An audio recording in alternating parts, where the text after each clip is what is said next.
पीठ की हड्डी में दर्द है, चूना खाइए। बच्चों को खांसी की एलर्जी अगर है तो नियमित रूप से मैंने कहा ना, ऐसी चीजें दीजिए, कफनाशक है, सूंठ है, और पान का पत्ता है, शहद है, गुड़ है, ये सभी कफनाशक हैं।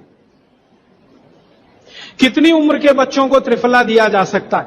अगर छोटे बच्चे हैं तो त्रिफला ना देकर आंवला दीजिए, और त्रिफला देने का समय अगर शुरू कर रहे हैं बच्चों को तो थोड़ा 3-4 साल हो जाने दीजिए उनका। 3-4 साल के पहले दे सकते हैं तो आंवला दीजिए। और वैसे तो मेरा कहना है 14 साल की बच्चों को आंवला ही अच्छा है, त्रिफला उनको ना ही दें। त्रिफला एक उम्र के बाद ही सबसे अच्छा होता है। बहुत अधिक उम्र में घुटनों का दर्द, कमर का दर्द, तरीका मैंने वही बताया, चूना सबसे अच्छा है। अधिक उम्र में चूना सबसे अच्छा, अर्थराइटिस के लिए, घुटनों के दर्द। एड़ी का दर्द और कोहनी का दर्द तो ऐसे ही मिट जाएगा जब पानी घूट घूट पीने लगेंगे।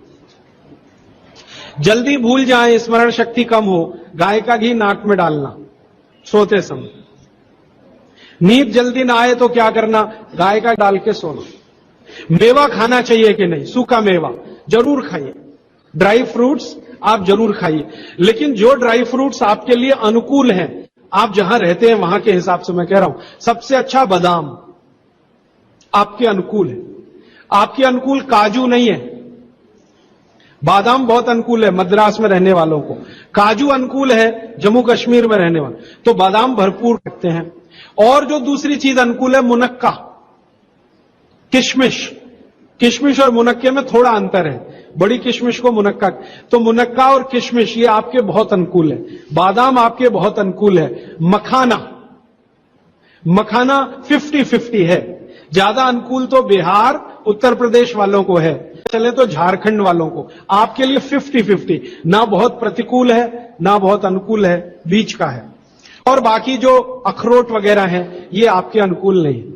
अखरोट खाना चाहिए हमेशा ठंड में रहने वाले लोगों को, आपके लिए अखरोट बिल्कुल अनुकूल नहीं। और ड्राई फ्रूट्स क्या खाते हैं आप? चिरौंजी क्या कहते हैं उसको? जो चिरौंजी है वो आपके लिए अनुकूल है, चेन्नई के आसपास के लोगों के लिए अनुकूल है, वो आप खा सकते हैं।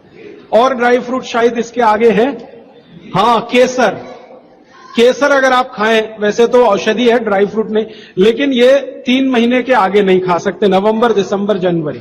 और दूध में मिला के मिश्री, पिस्ता 50-50 है। अंजीर बहुत अनुकूल है सिर्फ एक ही किस्म के लोगों के लिए। इसको मैं आपको कहता हूं, जरा ध्यान से सुनो। जिनको शरीर में शक्ति की कमी लगती है, ताकत कम है, शक्ति कम है, उनके लिए अंजीर बहुत फायदे की है। लेकिन जिनको पहले से ही ताकत है वो ना खाएं इसको। चेंदारू क्या होता है? एप्रिकॉट, हाँ, एप्रिकॉट आपके लिए ठीक है, आप खा सकते हैं एप्रिकॉट। एक सुझाव है, प्रश्न नहीं है, और वो सुझाव मुझे स्वीकार है। वो ये कहते हैं कि आप चले गए उसके बाद क्या?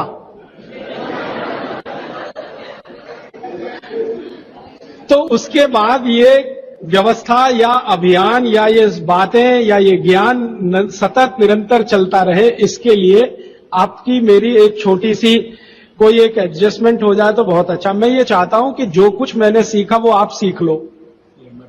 हाँ, और बाबूजी बोलेंगे वैसे, मेरा ऐसा कहना है जो मैंने सीखा वो आप सीख लो, उतना ही सीख लो जितना मेरे पास है, फिर आप उससे आगे भी सीख सकते हैं और ये दूसरों को सिखाते जाएं। तो नियमित रूप से ऐसी व्यवस्था अगर आप सब मिलकर करें, मुझे स्वीकार है। सुबह का पानी तांबे के बर्तन का पी सकते हैं जिनको कब्जियत की बहुत तकलीफ है, लेकिन शरीर में तांबा ज्यादा हो तो वो नहीं पिए। लेकिन सबसे अच्छा जो सम पानी माना जाता है, इसमें आपको कुछ सोचना ही नहीं पड़ेगा। सादा बर्तन का, माने वो पीतल के उसमें रखा हुआ या कांसे के उसमें रखा हुआ, नहीं तो स्टील में रखा हुआ, गर्मी के दिनों में घड़े का, मिट्टी घड़े, तांबे का पानी पी सकते हैं। हाँ, क्योंकि कुचालक है ना लकड़ी, और तांबा बहुत ज्यादा सुचालक है। एक होता है कंडक्टर और एक बैड कंडक्टर। तांबा सबसे बड़ा कंडक्टर है और लकड़ी सबसे बड़ा बैड कंडक्टर है। तो ये अगर आपने तांबा पिया माने, तो अर्थ के साथ जो कांटेक्ट है ना नंगे पांव, तो वो खत्म करेगा आपको। इसलिए पांव में चप्पल रहे, लकड़ी के पट्टे पे खड़े रहे, प्लास्टिक की चप्पल पहन के हो, रबर की चप्पल पहन के हो, तो ये तभी तांबे के बर्तन का पानी पीना है। वो एक कब्जियत से जुड़ा हुआ है। वो ये कहते हैं कि जल्दी से संडास उतरती नहीं है, क्या करें? रात को त्रिफला चूर्ण खा के सो जाइए, नहीं तो दूध में घी मिलाकर पी लीजिए, ये सबसे अच्छा है। दूध में घी मिला के रात को सोने से पहले पिए तो सवेरे संडास बहुत आसानी से उतरती है और सबसे कम समय में पेट साफ होता है। नहीं तो त्रिफला भी ले सकते 3 महीने। देखिए, एक नियम हमेशा याद रखिए, जो मैं बार बार कर, लगातार कोई भी दवा आयुर्वेद की 3 महीने से ज्यादा मत खाइए, और अगर जरूरत पड़ रही है तो थोड़े दिन ब्रेक दे दीजिए, 15 दिन का, 10 दिन का, 20 दिन का ब्रेक के बाद फिर अगले 3 महीने ले सकते हैं, फिर ब्रेक दे दीजिए। फिर ये नियम बहुत जरूरी है, नहीं तो तकलीफ बहुत दूसरी भी हो सकती। केन वाटर, बहुत लोग आजकल केन वाटर पी रहे हैं, ऐसा प्रश्न आया, तो ये क्या अच्छा है? बिल्कुल अच्छा नहीं। तो आप बोले फिर क्या करें? आपके घर जो पानी आ रहा है टैप वाटर, इसको खूब अच्छे से उबाल लें, उबाल कर इसको रख लें, फिर उसी को पिए। ये केन वाटर से 1000 गुना अच्छा है। केन वाटर पता है क्या है? ये पानी को शुद्ध करने के लिए ब्लीचिंग करते हैं उसकी। उस ब्लीचिंग में क्लोरीन इस्तेमाल होता है, फ्लोरीन इस्तेमाल होता है, और वो फिर शरीर में जाए तो बहुत खराब है। और केन वाटर का टेस्ट सादा पानी से बिल्कुल अलग होता है। तो केन वाटर से 1000 गुना अच्छा है टैप वाटर, लेकिन उबाल कर रखा गया।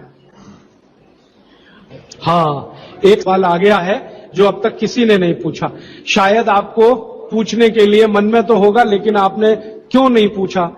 महिलाओं से संबंधित ये सवाल है, मेंसेस पीरियड का। 2 सवाल आए हैं। एक तो ये हर्ज बहुत, तो क्या करें? तो इसके लिए आप ऐसा करिए, एक आयुर्वेद की दवा इस्तेमाल करिए, उसका नाम है शतावरी। शतावरी कहीं भी मिलती है आयुर्वेद की दुकान। शतावरी चूर्ण के रूप में ले लीजिए। इस शतावरी चूर्ण को दूध में मिला लीजिए और रात को जरूर पीजिए। दूध हल्का गर्म रहे, और शतावरी डाल के दूध उबाल भी सकते हैं, फटता नहीं। शतावरी, जिनको भी वाइट डिस्चार्ज की समस्या है, शतावरी। और दूसरी कि जब भी मेंसेस पीरियड आता है बहुत दर्द होता है, तकलीफ होती है, इचिंग बहुत होती है, तरह तरह की खुजलियां होती है शरीर में, गुस्सा बहुत आता है, चिड़चिड़ापन वगैरह वगैरह। तो आपका जब भी मेंसेस पीरियड होता है तो आपके शरीर में वायु बहुत बढ़ी हुई है, पित्त भी थोड़ा बढ़ा हुआ रहता है। इसका बहुत आसान उपाय मैं बता देता हूं, भागवत जी का है, मेरा नहीं। वो ये कहते हैं कि मेंसेस पीरियड में सब कुछ ठीक रहे, समय से आए, समय से जाए, ज्यादा रक्त ना निकले और कम भी ना हो, इस सब चीज ठीक रखने के लिए गरम गरम पानी में, जो इतना गरम हो जैसे चाय होती है, घी मिला के पिए। गरम गरम पानी में, खूब गरम पानी में, गाय का घी आपके घर है तो बहुत अच्छा, नहीं तो कोई भैंस का भी चलेगा, 1 चम्मच मिलाएं, आधा गिलास खूब गरम पानी खौलता हुआ घी मिला दें, थोड़ा पीने लायक हो जाए उतनी देर रखें, फिर उसको चुस्कियां ले लेकर पिए। अगर आपका मासिक 5 दिन चलता है, 4 दिन चलता है, 3 दिन, दिन से मतलब नहीं, जितने दिन चलते उतने दिन। कितनी बार पी सकते हैं? दिन में 2 या 3 बार पी सकते हैं। तो अगर आपने ये शुरू किया तो सब कुछ आपका नॉर्मल हो जाएगा, सब कुछ। मेनोरेजिया है तो ठीक होगा, मेट्रोरेजिया तो ठीक होगा, सब ठीक हो जाएगा। मैं ज्यादा नहीं कहना चाहता, आप सब समझदार हैं। हर चीज आपकी दुरुस्त और तंदुरुस्त रहेगी। डिस्चार्ज वाइट, काजू, शतावरी लेना है और पानी में घी मिला के, किसी भी दूसरी प्रॉब्लम के लिए, मेंस पीरियड, ये घी पानी मेंसेस पीरियड में ही पिए। इसको ध्यान से सुनो।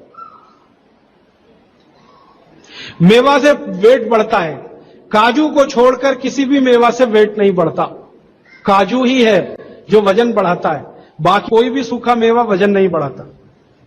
मुंह से बदबू आती है तो समझ लो पेट साफ नहीं है, तो रात को त्रिफला खा के सो, नहीं तो दूध और घी मिला के पियो, सुबह उठते ही पानी पी लो, मुंह की बदबू बंद। हाथ पैर सुन्न हो जाते, मतलब चूना खाते रहिए। हां, अब ये एक सवाल ऐसा है कि चूने से जीभ फट जाती है, तो आप चूना अगर सीधे जीभ पे खाएंगे तो फटेगी, पानी में डालकर खाएंगे कभी जीभ नहीं फटेगी, दही में डालकर खाएंगे नहीं फटेगी, मट्ठे में पिएंगे तो नहीं फटेगी, जीभ पर चाटेंगे चूना तो जरूर जीभ फटेगी। पेशेंट है ट्यूबरकुलोसिस, तो आप जरूर उनको गोमूत्र पिलाइए। अगर खाली गोमूत्र, शुद्ध गोमूत्र, अर्क नहीं, खाली गोमूत्र आपने पिला दिया तो 3 से 4 महीने में टीबी जड़ से ठीक होती। दही में, या तो छाछ में, या तो पानी में, नहीं तो पान में। चूना ये पान में जो खाते हैं वो ही।